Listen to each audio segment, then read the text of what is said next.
Hey, so I am back again, and I'm back in the Exploration Station tent. Hello, Vander. So I'm here with the Minority Media team and Chaos Jump. So there's been a proliferation of kind of like these multiplayer room scale Vive based systems, and Minority Media was a company that I met at the VRX conference a year ago, I guess, in October in San Francisco. And they had this concept, they showed me the game, and I was like, wow, it looks really cool. And so we've met a couple of times after that, and I've been doing some work with them. But they're finally unveiling the product here at the show, at IAPA. And it's I'm going to do a quick tour. So it's a 4-player system, HTC Vive, tethered, right? So you've seen Hologate. We're going to do InnoWise a little bit later today. And I'm going to talk a little bit about the differentiation between the products. So the Chaos Jump system, first of all, is 12 feet by 12 feet.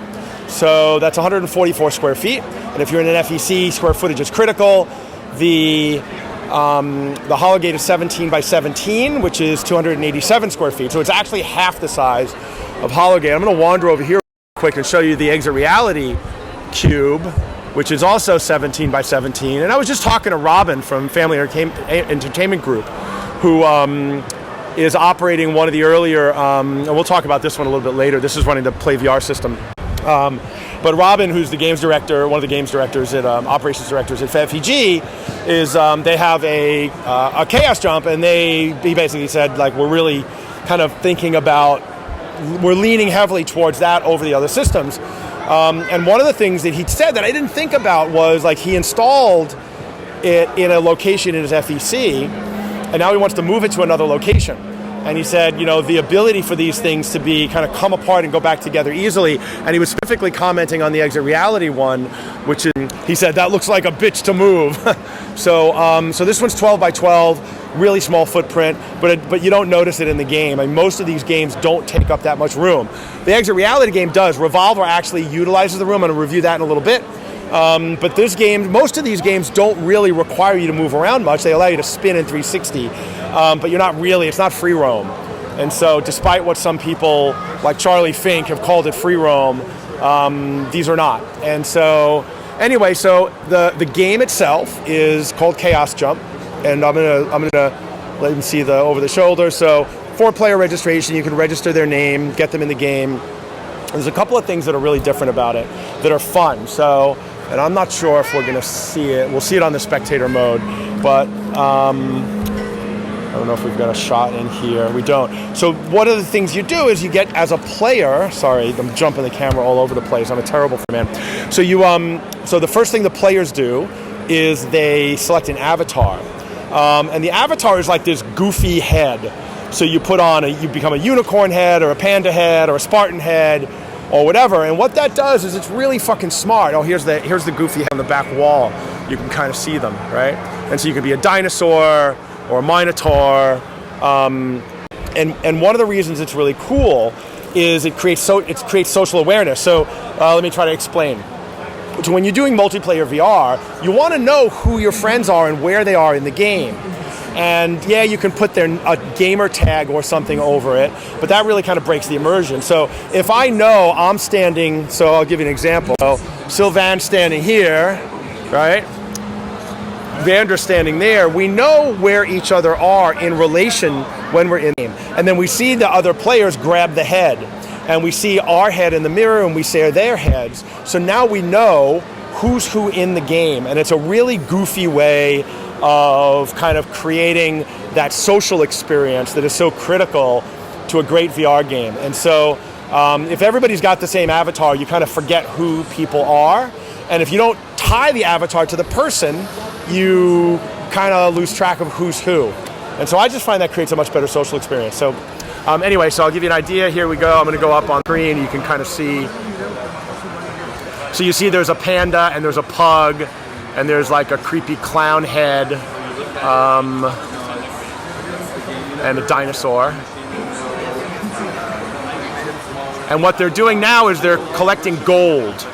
And so the object of the game is you're traveling through time to all of these different dimensions, and you're trying to steal the gold back from the robots that have taken all the gold. And so there's 18 different worlds, and what you do is you jump between, I think, 3 to 5 different worlds. So you can see that thing is the time machine cube, the jump, and that's the same thing that's in there, right? So they've done a really good job of tying the game elements into the device itself.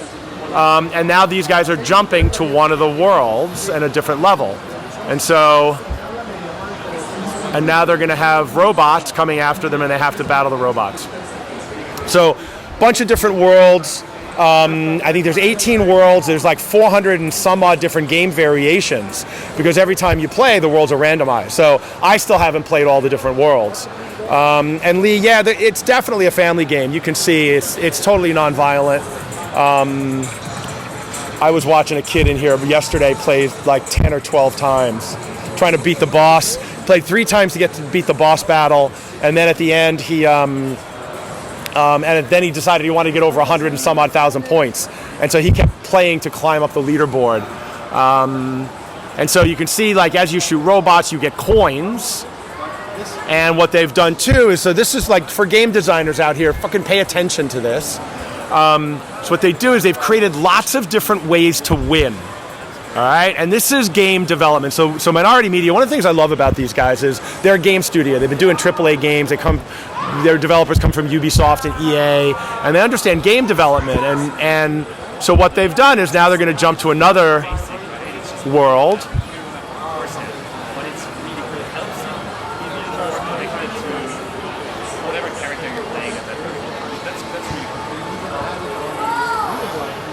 So this is the World War II desert planet.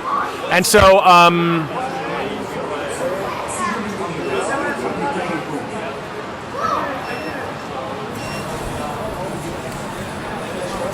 at the end, so you can see the coins exploding, right? As you get different weapons, so you're collecting coins, so the coins equal points. So thematically, the point system is all kind of tied into gold and coins.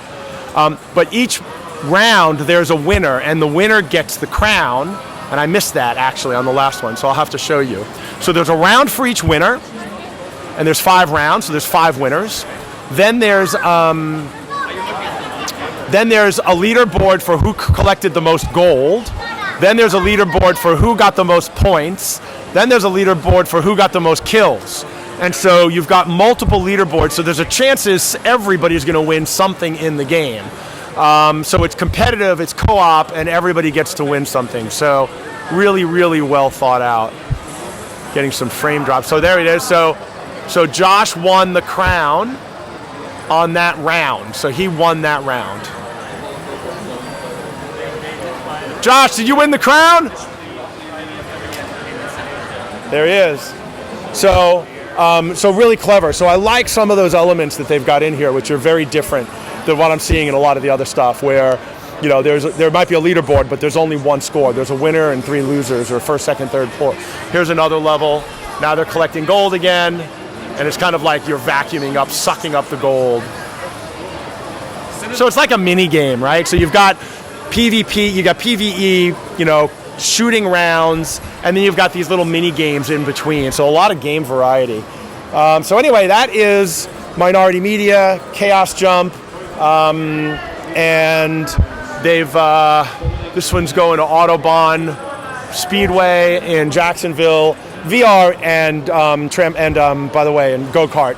Perfect match, go-kart tracks. The go-kart tracks that I know of that are doing VR are doing really, really well with it. Scott Sanders at Octane Raceway has a zero latency. Autobahn also has a hyperverse they just installed in New York, which I reviewed a couple of weeks ago. Actually, I'm not sure I reviewed it. I still owe you one on that. And these guys, so you're seeing more and more people running into VR. Here's the boss battle. And you can see now everybody's kind of floating on a different platform and going after the boss, and this is where it turns from competitive into co-op, and everybody has to beat the boss. So anyway, that's it. More stuff coming soon.